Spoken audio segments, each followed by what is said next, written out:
Hey Reddit, I'm not even sure how to kick this off.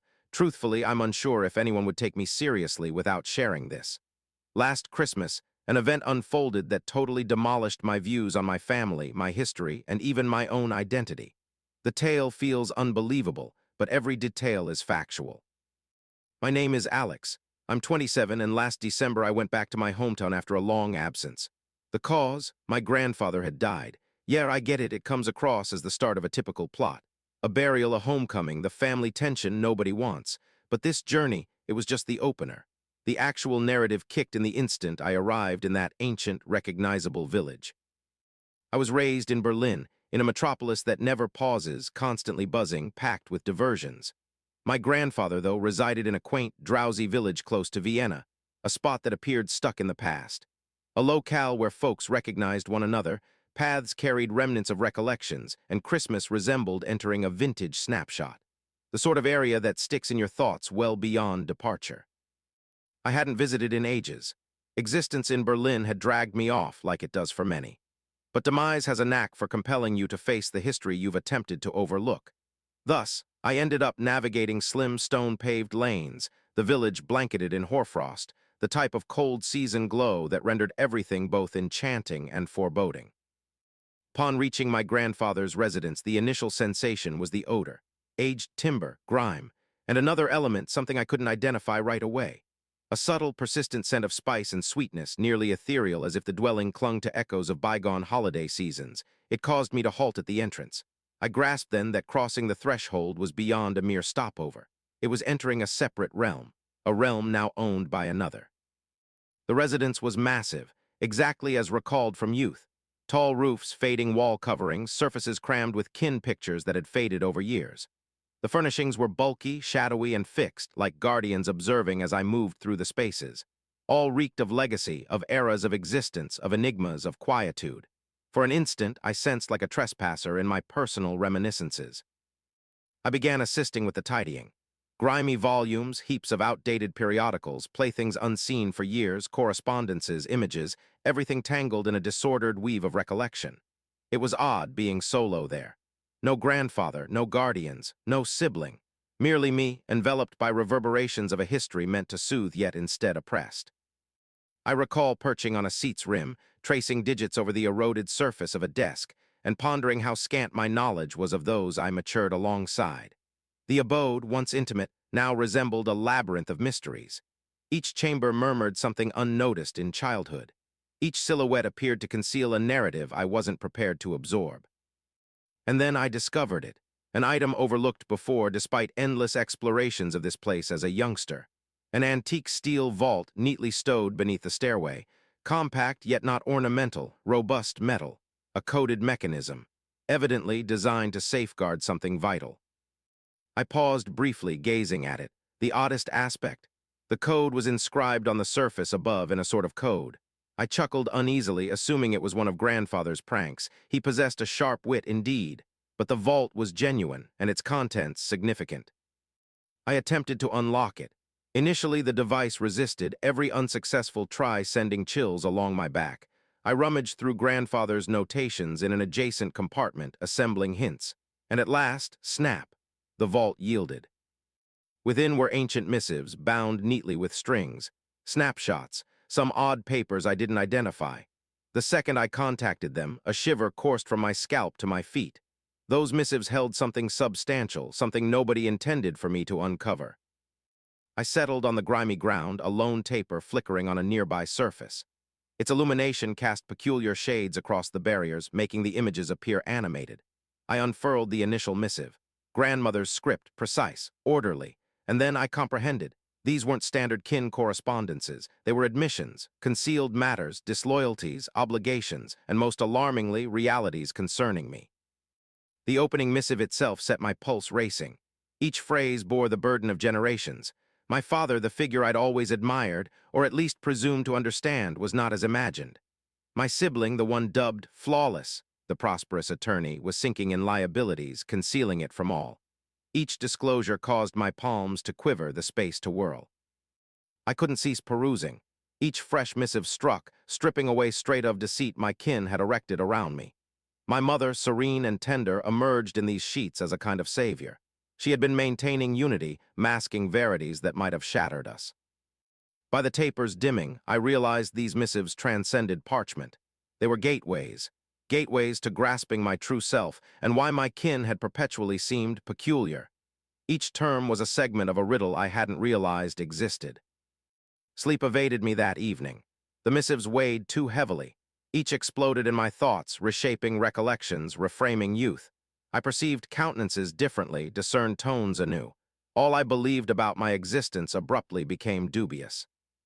The following morning, I revisited the residence. I needed to review everything once more, too much to digest, and then I recollected her.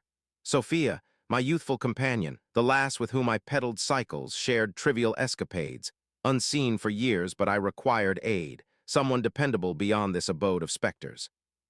I dispatched a note, wavering before transmitting. Could you assist in unraveling some kin lore? To my astonishment, she responded promptly. We convened in a tiny bistro in the village. She bore a grin and a mug of warm cocoa. I carried a bundle of missives and images from grandfather's abode. Alex, she uttered, scanning one of the pictures, are you certain you wish to delve into this? I lack alternatives, I countered. I require the facts. And thus we commenced. Initially, the missives were routine, vacations, brief annotations, remembrances of kin. But shortly fissures emerged. Fabrications, liabilities, veiled setbacks. My father wasn't the paragon I'd envisioned. My sibling, outwardly impeccable, was contending, misleading the kin. All I'd accepted about myself, my role in this kin, was erroneous. Sophia hearkened silently. She refrained from criticism. She jotted remarks. She aided in assembling chronologies, verifying occurrences, posing inquiries I couldn't formulate myself. And as we labored, the chronicle of my kin and of me started to surface. I was no longer merely Alex, the offspring.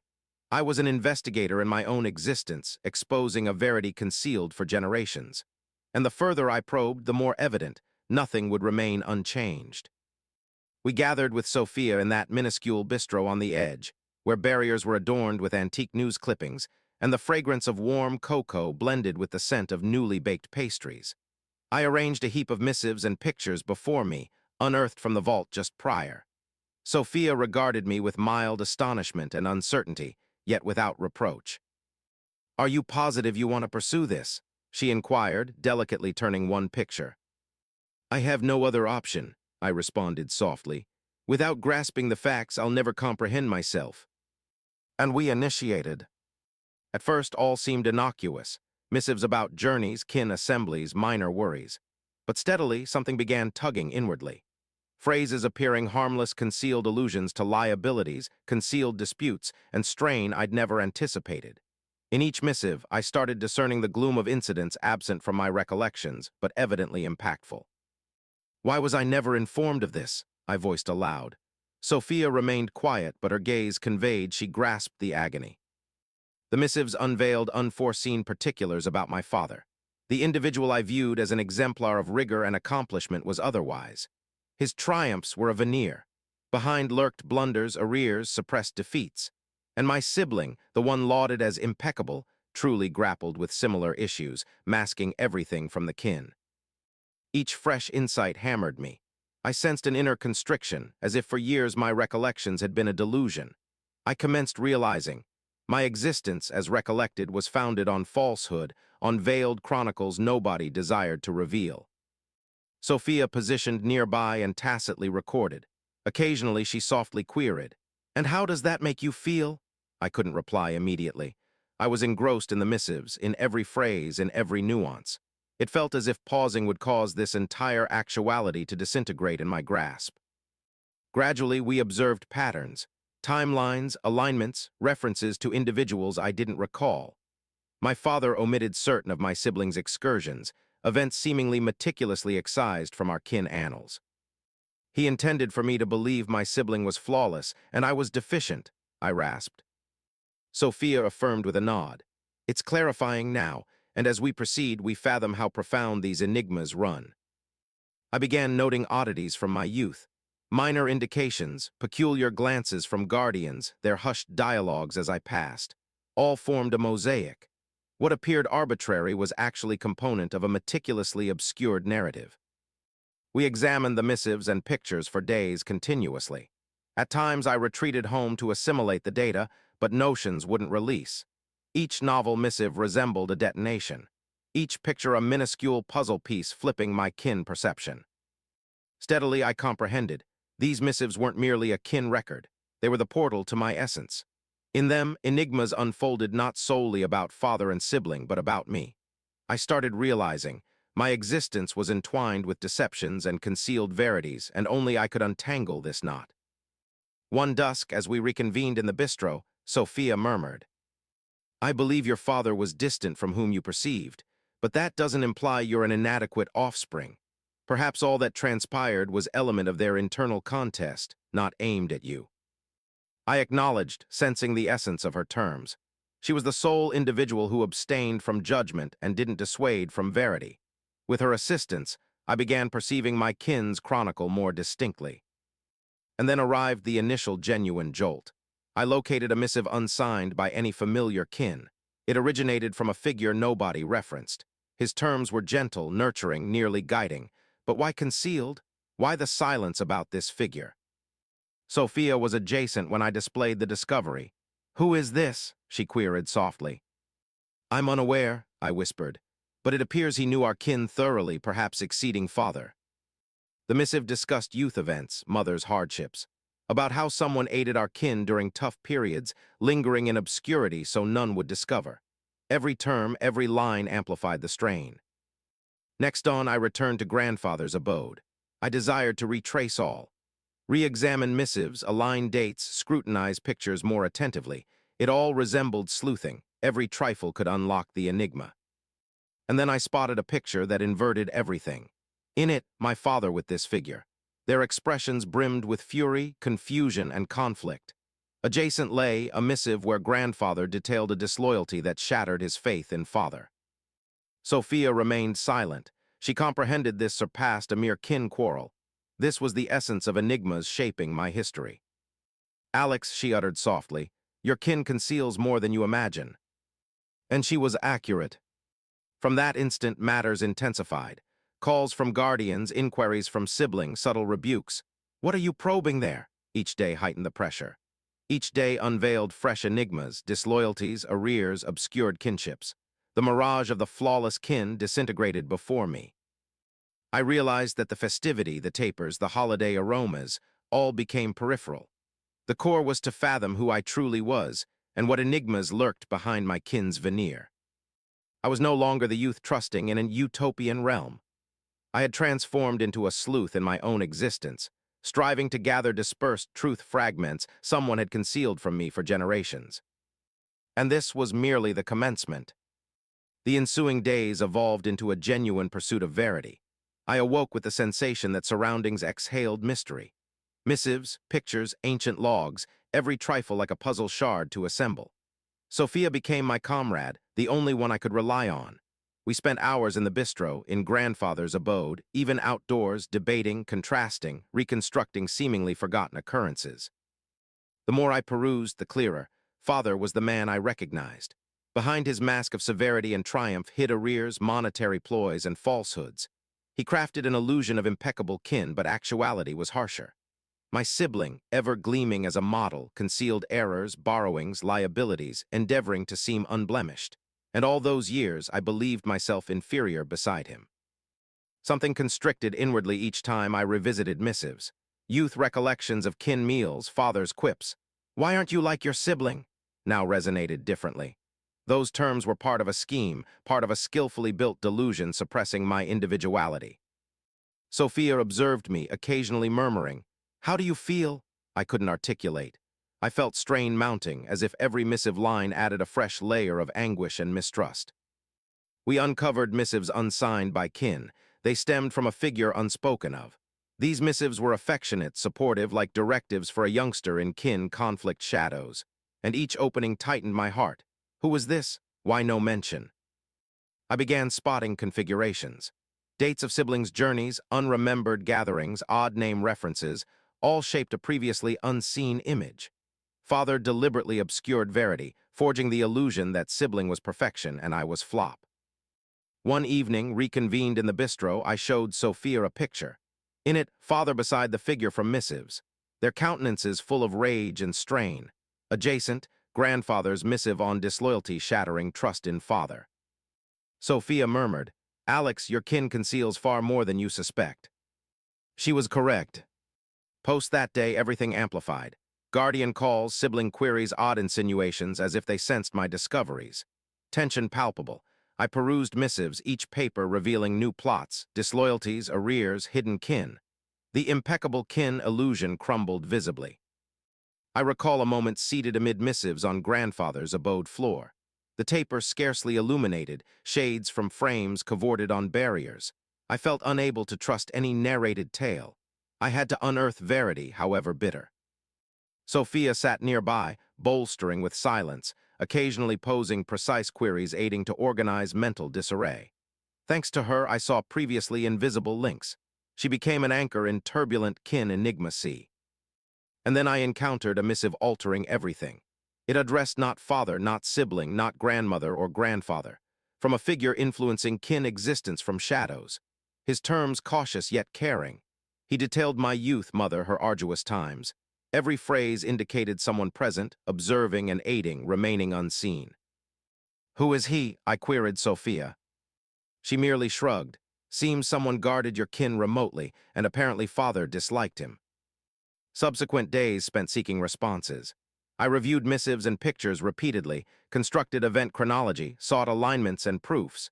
Each paper heightened strain and bolstered resolve. And then I found a picture that truly shattered me. In it, father and missive figure. Faces expressing fury, misunderstanding, tension. Adjacent, a grandfather note on disloyalty destroying trust in father. Sophia silent, merely observing. And that moment I grasped. I stood at the brink of discovering lifelong concealments. From then, events hastened. I received guardian calls, sibling queries, suspicious phrases. "What are you up to there?" Each day brought fresh hidden verity evidence. Missives revealed tales of arrears, disloyalties, obscured kin. And gradually I saw the impeccable kin never existed. I realized festivity, tapers, Christmas scents, all secondary. Core was understanding my true self and enigmas behind kin facade. Each missive, paper, picture, these puzzle shards to assemble, and deeper delving clarified, my existence built on deceit and concealed truths. This was authentic sleuthing, but instead of avenues and offenses, I probed the kin I always deemed my sanctuary. Each new paper opened unsuspected truth facets. Within me grew comprehension, if I didn't uncover. On the third day of probing, I felt ensnared in my own kin. Every nook of grandfather's abode, every antique picture, every paper turned into a memory snare. They revealed what I shouldn't witness. Sophia sat adjacent, sifting missives and noting. She was the only who could fathom my condition. Sometimes I caught myself gazing at her, thinking, if she can bear this, perhaps I can too. I unfolded a missive penned by grandmother. She depicted events unknown to me. Father's arrears, concealed outlays, botched ventures never broached at meals. And most astonishingly, she did so lovingly, shielding me and sibling from burdensome verity. "Alex," Sophia stated, "you see, she strove to unite the kin by masking truth." I assented but inwardly seethed.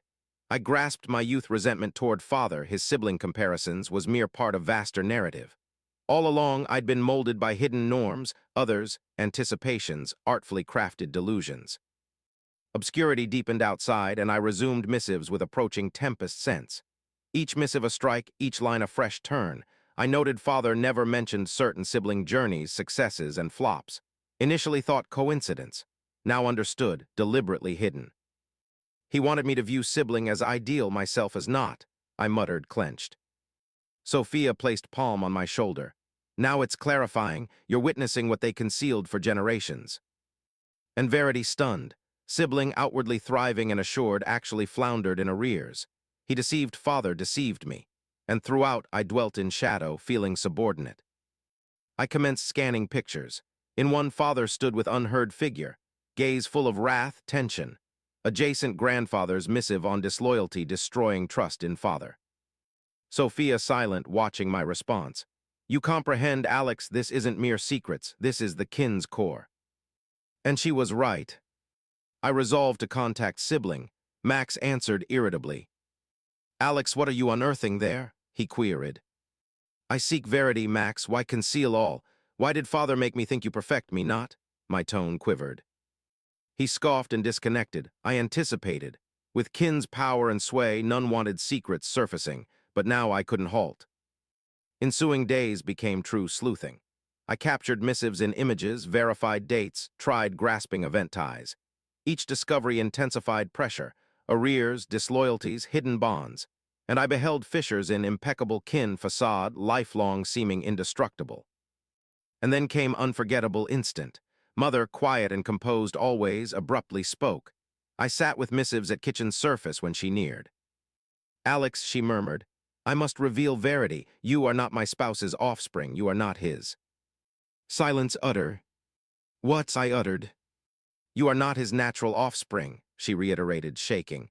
I never wished you to learn thus, but now it's overdue. World crumbled around. Every father's childhood word, every imperfect conduct remark all became alternate reality. Not grudge, but stark verity I couldn't disregard. Sophia clasped my hand. Alex will uncover answers, she stated. And we initiated seeking my natural father. In safe missives, found clues to man-aiding kin. His aid sparked envy and rage in father, who erased him from our existences. Each fresh missive added particulars. Who he was, how he bolstered mother, why father loathed him. Daily, I delved deeper into kin enigma web. Meanwhile, clashes with sibling and father ensued. They sensed exposure threat. Minor incitements, queries, wary glances, all amplified tension. I grasped, to learn self-verity must proceed fully. And then we located a dress in Rome, a site where, per missives, my natural father might reside. My existence inverted, from grandfather's enigmas and hidden arrears to pursuing origin-defining figure. I began realizing entire past realm collapsing, but behind ruin hid opportunity. Opportunity to fathom my true self. When I grasped envelope with Rome address, heart pounded as if escaping chest. This was lifelong awaited instant, though unaware what precisely sought. Rome, the metropolis witnessing millions' destinies, thousands' tales, but now my truth point. Sophia aided gathering all missives, pictures, notations. We sat in small inn on city fringe, every paper seeming carefully borne burden. Prepared, she queried as I packed papers. I nodded, prepared or not, no option, must complete path. Voyage to Rome passed quietly. Snow gently descended on tracks, each train motion mirroring interstate. Everything hastened, unknown, both alluring and terrifying. When first stepped on Roman Avenue, city seemed oddly familiar yet alien. Metro clamor, fresh bake aroma, narrow alleys with gray edifices, and each stride feeling approach to destiny. I traced missive addresses, queried locals, inspected every nook, every boutique, and each confirmation of figures' existence quickened heart. Finally stood before modest flat in 7th District, door opened by mid-aged lady, her eyes surprised seeing me with missive bundle.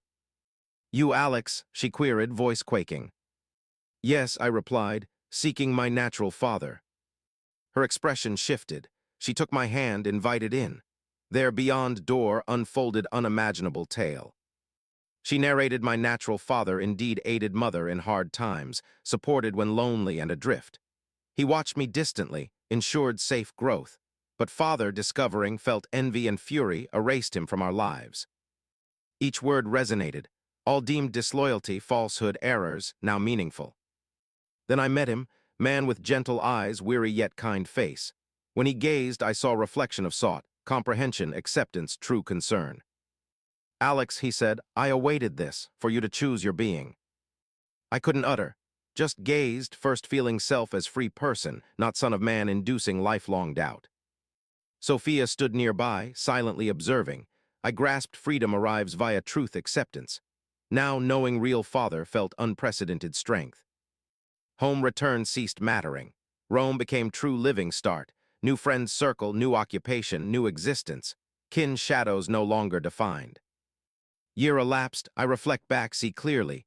Grandfather's ancient vault, not mere letter store. It was truth portal, and that truth granted self-chosen life. Phone rang, screen sibling.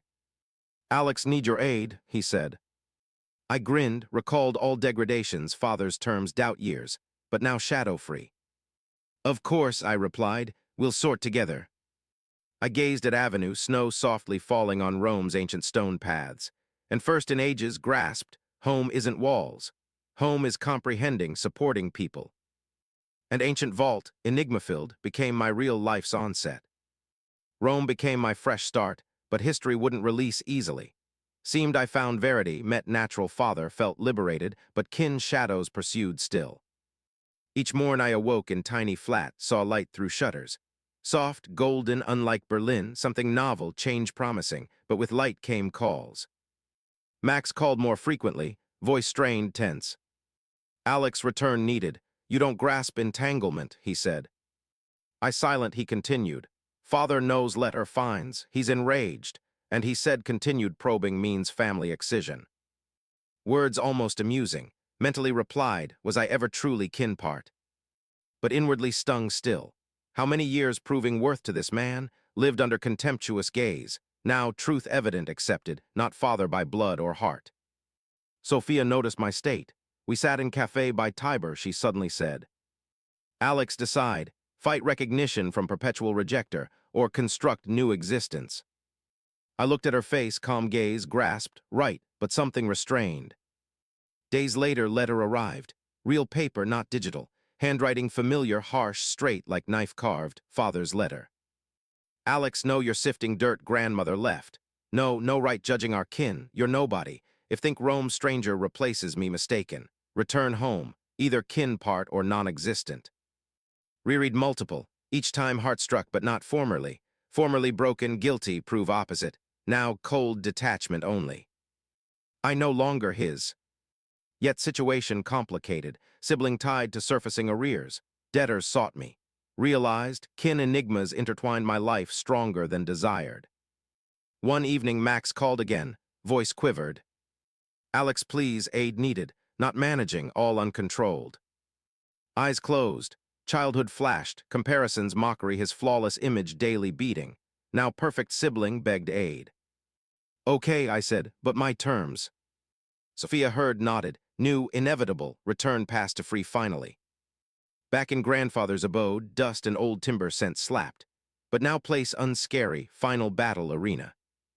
Max appeared drained, costly attire wrinkled eye bags, no longer resembled portrayed brilliant jurist. All collapsed, Alex admitted. Arrears, vocation, father despises me for it. Father despises us both, I coldly. Difference, I no longer his rules player. Sibling lowered gaze. You don't grasp, truth out means destruction. I smirked, Max, truth out already. Know who I am, who he is, you too. He silenced, sat quiet till father appeared, steps heavy, voice blade sharp. "Alex, back."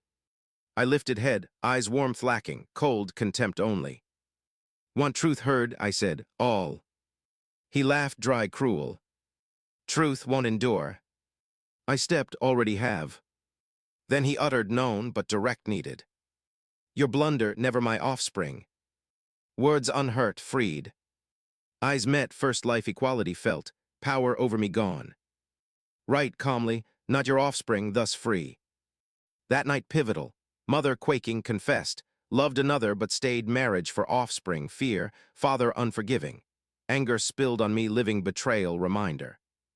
Listened, strange relief felt, all placed. Max couldn't restrain, wept, perfect veneer crumbled eyes before, first life not weaker felt, both victims, different roles. Sophia nearby murmured, "Alex, now next decide, leave here or shadow live." Grasp no choice, must depart. Next morn, Rome bound again. Snow melting pavement, lightness unknown before felt. Father past stayed, sibling arrears, mother regrets, departed feeling years first own life living. And soul deep new, all old vaults started, metal piece hiding not letters only but freedom. Train departed early morn, station near empty, few drowsy travelers, coffee sent nearby stand. Window sat, watched platform recede. Chest lightness, lifelong heavy stone slipped shoulders finally. All past tying, cursed house silence, father cold gazes, eternal guilt alienation, remained horizon beyond. Rome awaited, but this time not fugitive, path-choosing person. My Latin quarter flat small, cracked walls, old wood floor, but had never felt home since. Self-hung shelf, self-bought books, self-Joe's kitchen cups, seemed trivial but each personal choice. Morn's corner bakery went. Fresh baguette aroma, doorbell ring, baker's friendly buongiorno. New ritual became. Learned live anew, amazing joy therein. Sophia visited often. Sometimes roof sat, watched Tiber sunset. She laughed, new projects talked, I thought. First long time, listen person, not fear prism, truly. You've altered Alex, she once. How? Become liberated. Words simple, contained all felt. But past door knocked occasionally. One day, letter received. Brothers this time, handwriting quaking, unsure, unlike accustomed. Alex unsure writing you, but must say envy you. Found courage leave, I didn't. Still tied house, father, nightmare, but perhaps one day free too, don't forget me. Long sat letter hands. First life, not anger, grudge, but sympathy Thomas felt. Perfect shell cracked behind ordinary broken person like me. Replied short. Decide leave help not alone. Truth that. Sometimes visited natural father. Sat workshop, paint canvas sent amid. Spoke little, silence warmth more than stepfather ever heard. Can't past return, he once, but perhaps present build. Nodded, needed nothing more. Snow melted, Rome spring rang. Streets musicians appeared, parks chestnuts bloomed. City freedom breathed I with it. One evening, Tiber Bridge walked. Lanterns, water reflected, wind, hair ruffled, suddenly grasped, nothing fear left. No longer boy seeking others' eyes recognition, not secret shadow held person. Now myself. Sophia Bridge caught me, hands small package. What asked? Smiled, new journal, new life. Unwrapped soft leather, first page blank clean. Time own story right, said. Looked blank page, heart faster beat, symbol it. All before others' words, expectations, secrets, now mine only. Pen took, first words wrote. I am free. Weeks passed, life details filled gradually. Gallery work, embankment walks, new people. Learned laugh fearless, speak glanceless. One night window sat, Rome lights gazed, grasped, story unfinished, only begins. Grandmother's missives past opened, but real book ahead. Eyes closed, spring scent inhaled, smiled. Now ready.